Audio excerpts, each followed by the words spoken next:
It's a DMV. It's Big Neesh. Speaking to you live and direct. We on ODEE, ENTV with fucking trying cousin. I love that. If any one of you niggas play with that nigga, fuck. Without Trying game.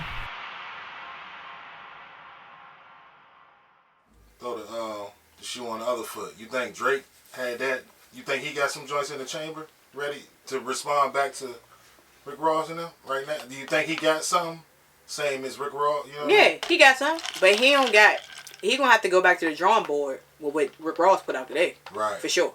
He ain't had nothing for that. He ain't get this. He ain't had nothing for that. With it. He ain't had nothing for that. That was unexpected. Okay. Facts. He didn't expect that shit to happen. Right. What the crazy thing is, what Drake discovered today was that all your secrets, all the little sneaky little fuckboy shit you've been doing that ain't nobody know about is out today. Right. You know that, so now you can be the petty nigga. You can be the nigga who we thought you was, right? The in the sheets nigga that be pillow talking. You can do that on wax now. Right. Or you can try to stand on your own and try to keep it professional and just talk about surface level shit that we all know.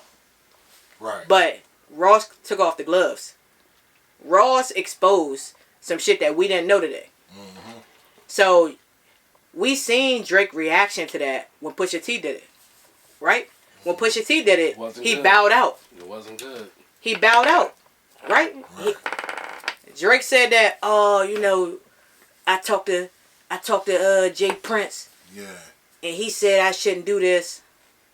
That's crazy. We was just talking about Jay Prince too. Like, you think he gonna have something to say? He might be the next response. But on Instagram, Ross talked about that shit in the song. He said that you got everybody fighting your battles. Right. So if you don't have Stunner and Jay Prince, do you think it's that deep? Well, that's what I meant to ask you. Do you think it's that deep where Jay Prince, you know, he don't hop into it unless he think it might get out of hand? Do you think it's just some wax? It's just, I mean, you think gonna keep it on wax, or like you saying you hope it stay on wax? You know what I mean? But do you think it might get that deep where, you know, if Jay Prince sit down and get on Instagram or go live on something and he starts speaking, it kind of changed the algorithm of like, man, they might need to stop because this might get out of hand. You know what I mean? This might be deeper than rap, like Rick Ross' album.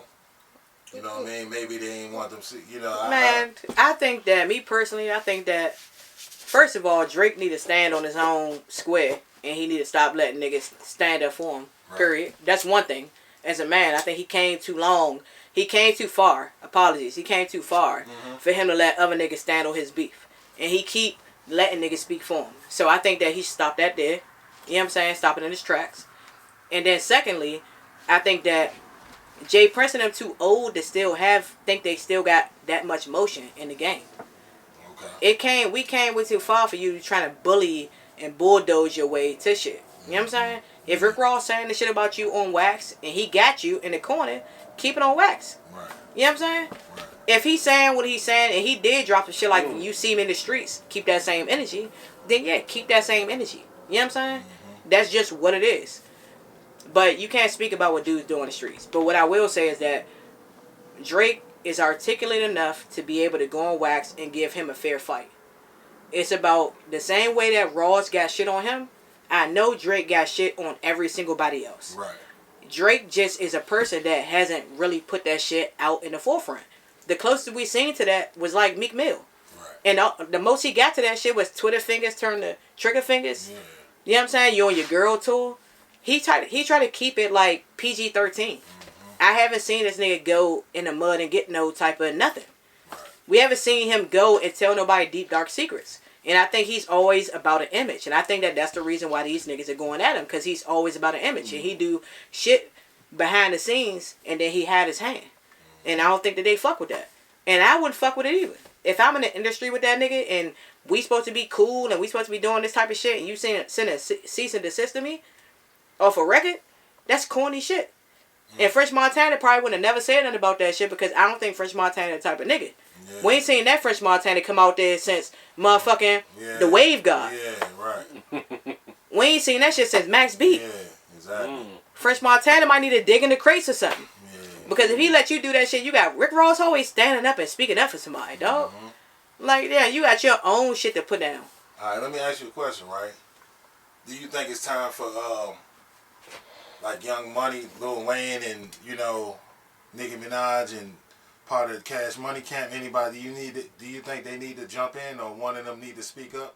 Seeing as though Lil Wayne, he good friends with Rick Ross. I don't know.